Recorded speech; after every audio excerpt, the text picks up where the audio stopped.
नमस्कार, यो हो ग्यालेक्सी प्रदेश न्यूज। सुरुवातमा हेडलाइन्स।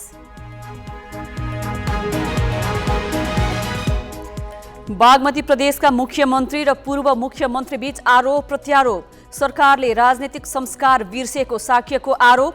पाण्डे भन्छन् संस्कार नसिकाऊ। गठबन्धनमा सहमति नजुट्दा कर्णालीका मुख्यमन्त्री शाहीसँग 3 महिनादेखि जम्मा 2 मन्त्री। संसदको अवरोध हटाउन एमालेसँग 7 बुँदे सहमति। झापामा जङ्गली हात्तीको आतंक, 10 वर्षमा 43 जनाले ज्यान गुमाए। 5 महिनाभित्र बुद्ध शान्तिमा 250 भन्दा बढी घरमा क्षति। र 4 दशक अघि स्थापना भएको दैलेखको कृष्ण आधारभूत विद्यालय लथालिङ्ग। न भौतिक पूर्वाधार छ, न शिक्षक शिक्षिका।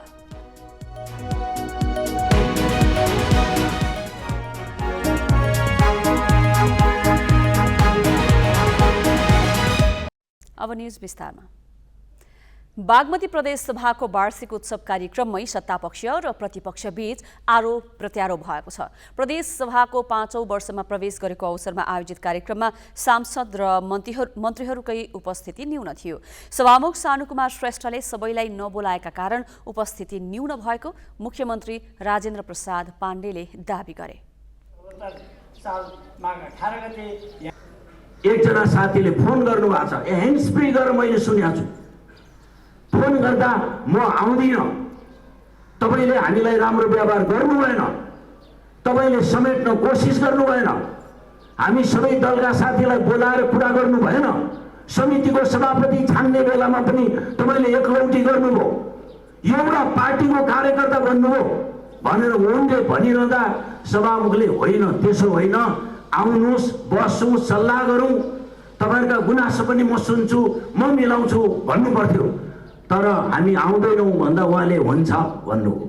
सबै यही हो, मैले सुनेको छु।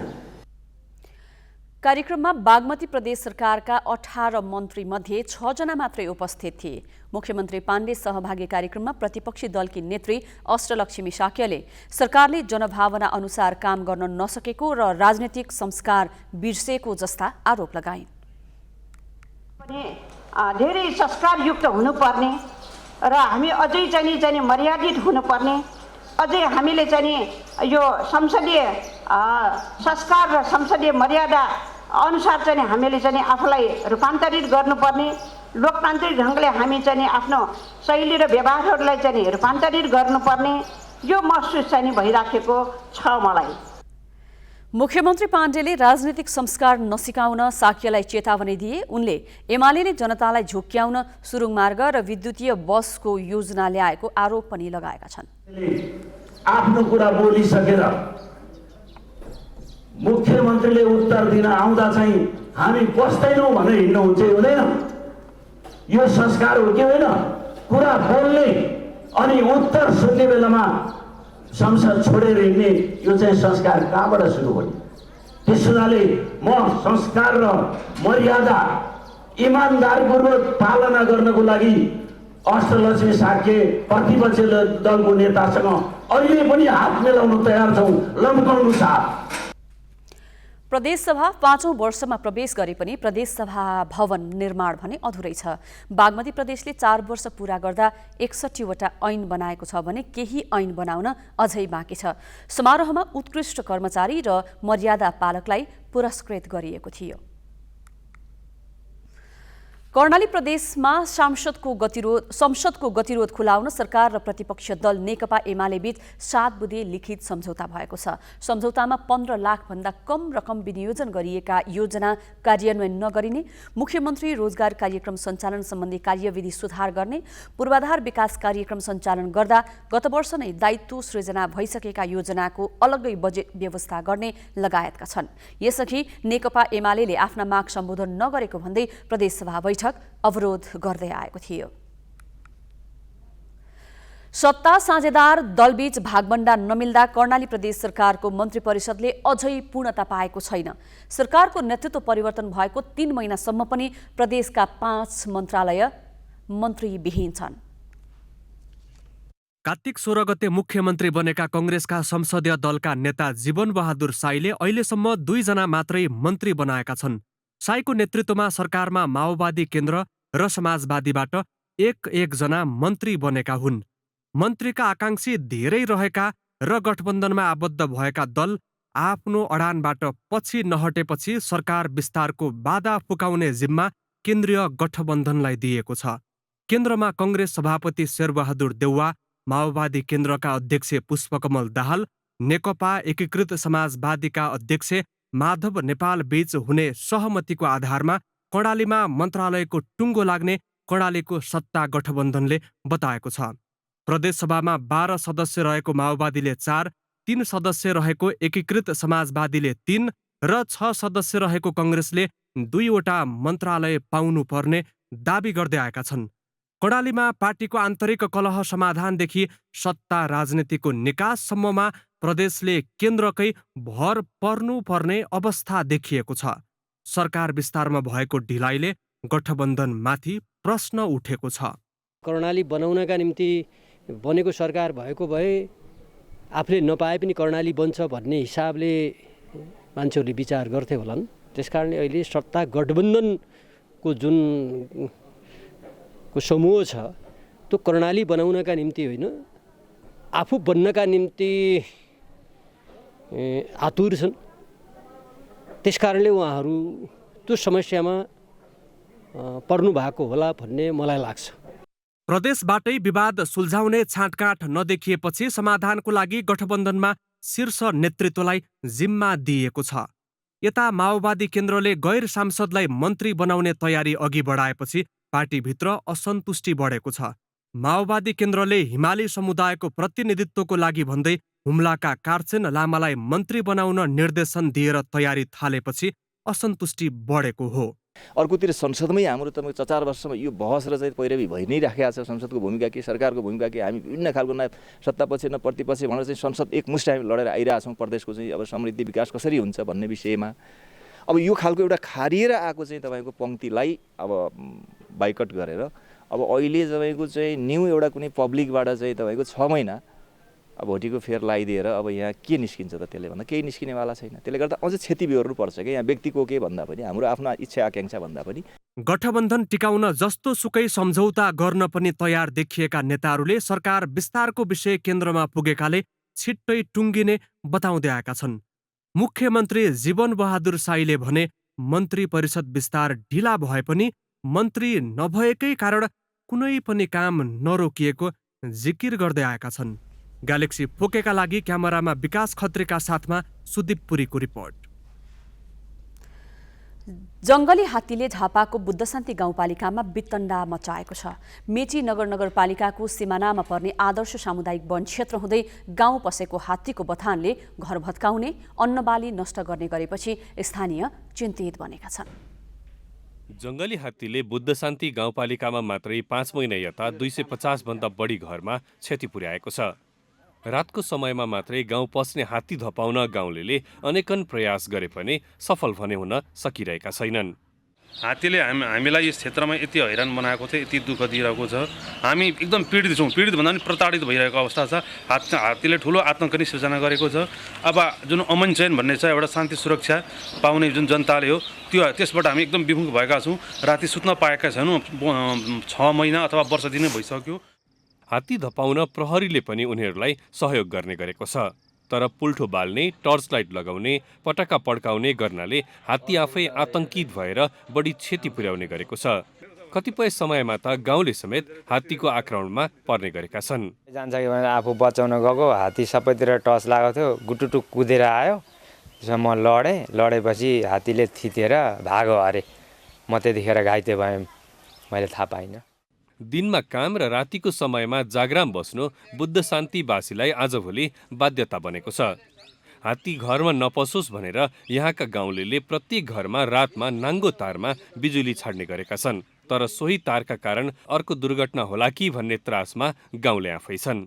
प्रत्येक घरमा हात्ती पसेको छ। प्रत्येक घरमा हात्तीले बिगार गरेको छ। अन्नबाली खाएको छ। ब्रान, मकै, पिठो, धान सबै खाएको छ। अब गाउँपालिकाले दिने भनेको अहिले के रहेछ भने स्थानीय सरकारको चाहिँ हाम्रा गासा सचिवहरू हुनुहुँदो रहेछ, त्यहाँको बजेट विनियोजन गर्ने। जम्मै 5000 रुपियाँ अधिकार दिएको छ अरे गाउँपालिका अध्यक्षलाई। अब यसमा चाहिँ गाउँपालिकाले के गर्नुपर्ने थियो भने क्षति भएको अवस्था हेरेर क्षतिको त्यो अवस्थालाई टाल्ने सम्मको व्यवस्था चाहिँ मिलाइदिनु पर्थ्यो। त्यो विषयमा उहाँहरूले त्यति राम्रो चासो राखे जस्तो पनि देखिएन। झापामा हात्तीको आक्रमणबाट 10 वर्षमा 43 जनाले ज्यान गुमाएका छन्, 100 बढी घाइते छन्। झापामा मात्रै 13वटा रैथाने हात्ती रहेको र जिल्लामा जङ्गली क्षेत्र कम भएकाले आहारा खोज्न उनीहरू गाउँ पस्ने गरेका हुन्। 10 वर्षको हाम्रो रेकर्ड अनुसार चाहिँ आज यो मितिसम्म 43वटा मानव क्षति भएको छ, मृत्यु भएको छ हात्तीबाट र समय समयमा घाइतेहरू पनि छन्। केही घरगोठ पनि भत्काएको छ, अन्नबाली पनि नाश भएको छ। अब हात्तीहरूको अहिले कन्डिसन हेर्दाखेरि यो जिल्लामा जम्मा 13वटा हात्तीहरू चाहिँ यहीँको रैथाने जस्तो गरेर घुमिरहेछ। इन्डियाबाट जुन आउने जत्था चाहिँ अहिले सोलर फेन्सिङले रोकेको छ र यी आउने हात्तीहरू चाहिँ अहिलेको यो मौसममा चाहिँ खाना नभएर जङ्गलमा बस्ने अवस्था पनि छैन, उनीहरूको खाना जङ्गलमा पाइँदैन पनि। र अरू कुरो यो क्षेत्रमा जङ्गलको एरिया चाहिँ साह्रै थोरै भएको हुनाले हात्तीलाई हटाउने ठाउँ पनि छैन। झापामा हात्ती आतंक नौलो होइन। लामो समयदेखि मेचीनगर, बुद्ध शान्ति, अर्जुनधारा, खुदुनाबारी, बारादसी, दमक सहितका क्षेत्रमा हात्तीले वितण्डा मचाउँदै आएको छ। रोकथाम तथा नियन्त्रणका लागि स्थानीय प्रशासनले अनेकन प्रयास गरे पनि वर्षेनी ठूलो जनधनको क्षति हुने गरेको छ। ग्यालेक्सी 4K का लागि झापाबाट नारायण अर्यालको रिपोर्ट।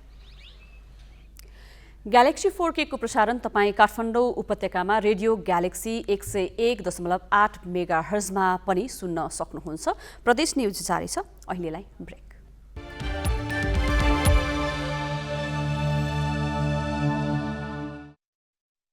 अब बाँकी न्युज।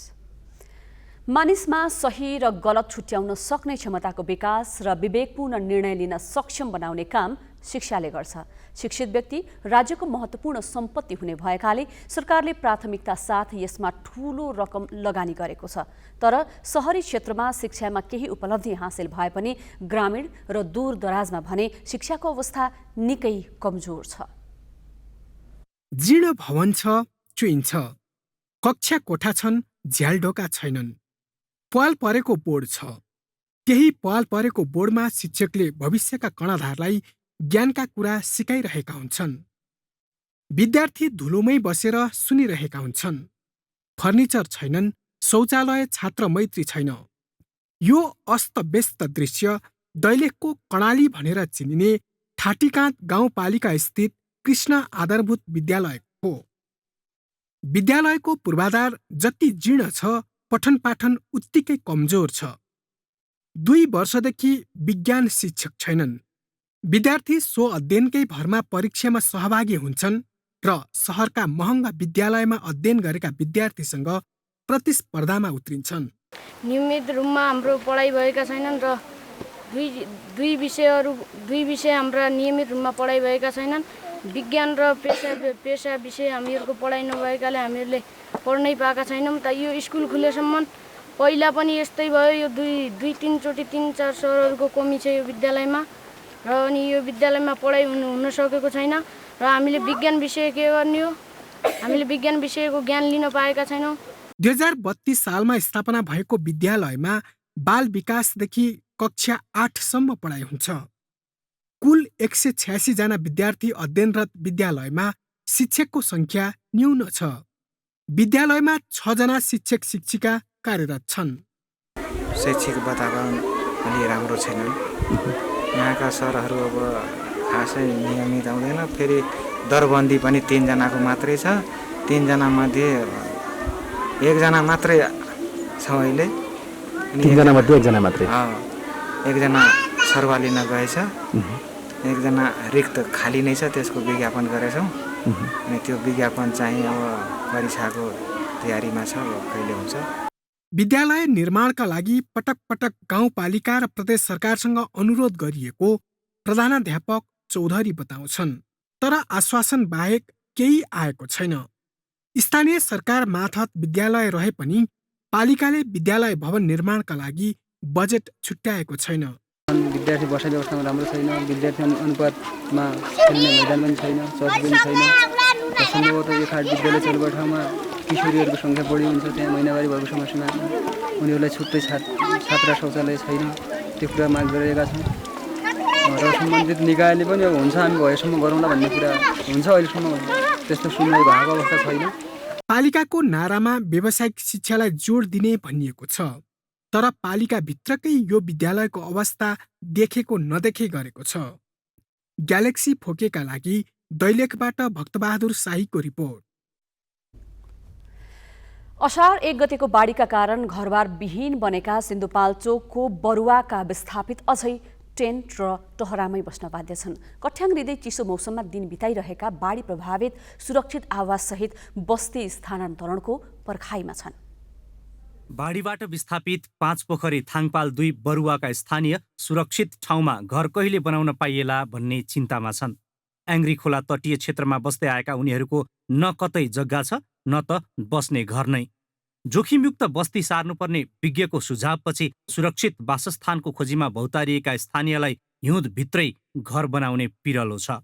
हाम्रो त घरकै छेउमा आइरहेको छ खोला, अब त्यसको लागि अब हाम्रो त त्योभन्दा अर्को ठाउँमा घर बनाउने ठाउँै छैन, त्यही भएर सार्नु पऱ्यो भने अब त्यो सार्छु त भन्नुभएको छ सरहरूले। अब हामी कहाँ सार्ने होला त्यो थाहा भएन, हामी एक्लै 4-5 जना गएर हुँदैन भन्नुभएको छ। सबै हामी पुरा गाउँ नै सार्नुपर्ने भन्नुभएको छ। 1 रोपनी जग्गा किनेर घर बनाएको थियो, त्यो सबै लागिसक्यो, एउटा लुका निकाल्न सकेन।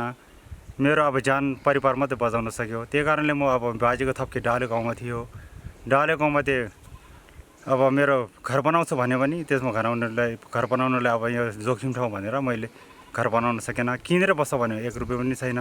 घर बनाउनकै लागि उनीहरूले सुरक्षित ठाउँ अझै पाउन सकेका छैनन्। जग्गा अभावका कारण प्रभावितहरूको सुरक्षित आवास निर्माणको प्रक्रिया समेत अघि बढ्न सकेको छैन। स्थानीय तहले बाढीबाट विस्थापितलाई सुरक्षित ठाउँमा बस्ती स्थानान्तरणको प्रयास गरिरहेको बताए पनि अहिलेसम्म ठोस काम भएको छैन। बर्खायाम सुरु हुनु अगावै उनीहरूलाई सुरक्षित स्थानमा घर बनाएर स्थानान्तरण गर्न चुनौतीपूर्ण देखिन्छ। हामीलाई समस्या के हो भने पुनर्निर्माणमा उहाँहरूको लाभ गरेमा चाहिँ पर्यो, तर उहाँको जमिन छैन, जो घर बनाउन लागि जग्गा छैन। जग्गा नभएको कारणले के गर्ने भन्दा त्यो पुनर्निर्माणमा परेको घरलाई पनि फेरि पुनर्स्थापनाको लागि थप जग्गा व्यवस्थापनको लागि हामीले पालिकाले थप सिफारिस गरेका छौँ। यस हिसाबले हेर्दा यो बर्खा अगावै हामीले त्यो पूर्ण रूपमा क्षति भएको घरहरू पुनर्निर्माण गर्नुपर्छ भन्ने हिसाबले हामीले दृढ अभियानका साथ अगाडि बढाएका छौँ। एङ्ग्री खोला थुनिएर आएको बाढीले तटीय क्षेत्रका 7 घर बगाएको थियो भने 130 घर उच्च जोखिममा छन्। ग्यालेक्सी फोकेका लागि सिन्धुपाल्चोकबाट सागर खड्काको रिपोर्ट। ग्यालेक्सी प्रदेश न्यूज जारी छ, अहिलेलाई पुनः ब्रेक।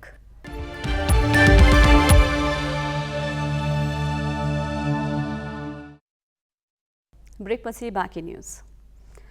प्रमुख प्रशासकीय अधिकृत नहुँदा डडेलधुराको अमरगढी नगरपालिकाले 2 महिना अघि खरिद गरेको नगर बस सञ्चालनमा आएको छैन। 2 वर्ष अघि नगरभित्रका लिटरी गाउँ र सल्लाघारीवासीले नगर बस सञ्चालनको माग गर्दै पालिकामा प्रदर्शन गरेका थिए। त्यसपछि नगरपालिकाले एउटा बस खरिद गरेको हो। 35,70,000 रुपैयाँमा बस खरिद गरिएको भए पनि प्रमुख प्रशासकीय अधिकृत नहुँदा भुक्तानी हुन सकेको छैन। रकम भुक्तानी नभएपछि बस नगरपालिकाको नाममा नामसारी भएको छैन, जसका कारण बस सञ्चालन सम्बन्धी कुनै मापदण्ड तयार हुन सकेको छैन।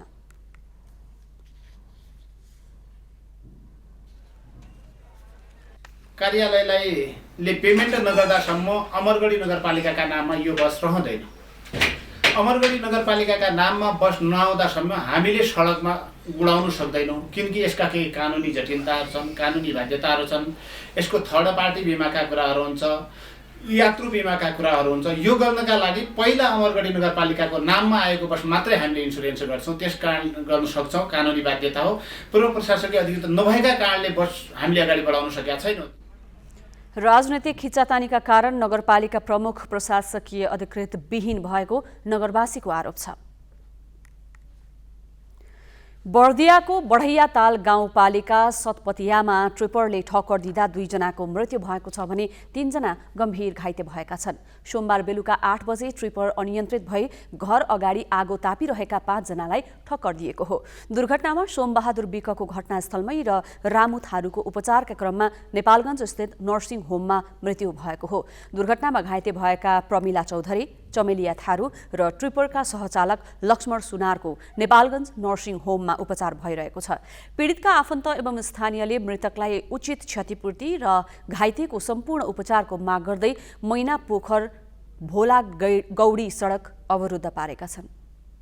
फोहोर व्यवस्थापनमा स्थानीय सरकार तथा सरोकारवाला पक्ष उदासीन हुँदा डोल्पाको दुनै बजार र बजारको बीचबाट बग्ने भेरी नदी दिन प्रतिदिन दुर्गन्धित हुन थालेको छ। फोहोर फाल्नका लागि बनाइएको खाडलमा फोहोर नफालेर जथाभावी फाल्न थालिएपछि दुनै बजार र भेरी नदी दुर्गन्धित हुन थालेको हो।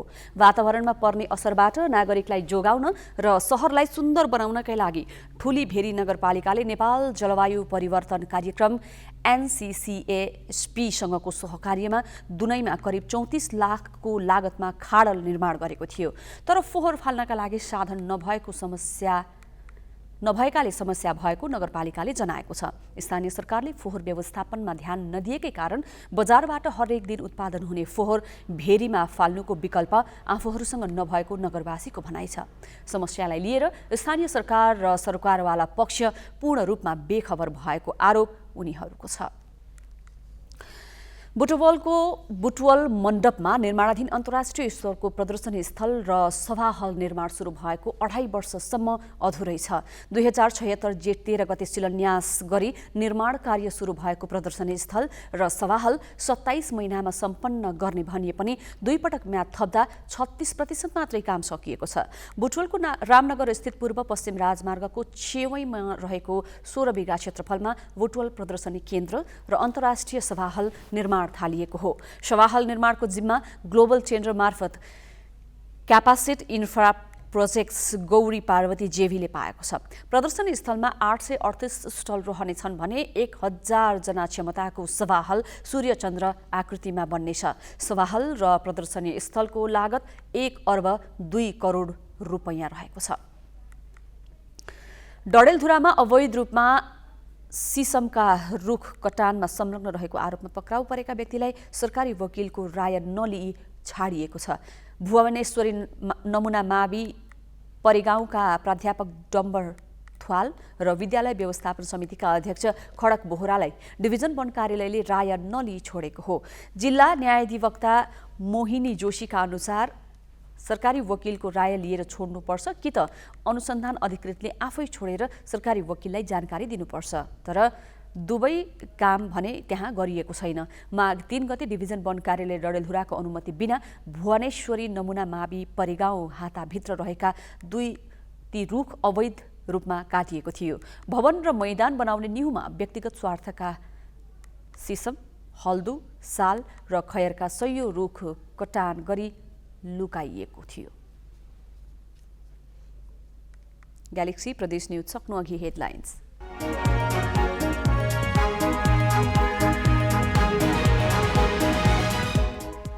बागमती प्रदेशका मुख्यमन्त्री र पूर्व मुख्यमन्त्री बीच आरोप प्रत्यारोप। सरकारले राजनैतिक संस्कार बिर्सेको साक्यको आरोप। पाण्डे भन्छन् संस्कार नसिकाओ। गठबन्धनमा सहमति नजुड्दा कर्णालीका मुख्यमन्त्री शाहीसँग 3 महिनादेखि जम्मा 2 मन्त्री। संसदको अवरोध हटाउन एमालेसँग 7 बुँदे सहमति। झापामा जंगली हात्तीको आतंक। 10 वर्षमा 43 जनाले ज्यान गुमाए। 5 महिनाभित्र बुद्ध शान्तिमा 250 भन्दा बढी घरमा क्षति। र 4 दशक अघि स्थापना भएको दैलेखको कृष्ण आधारभूत विद्यालय लथालिङ्ग। न भौतिक पूर्वाधार छ, न शिक्षक शिक्षिका।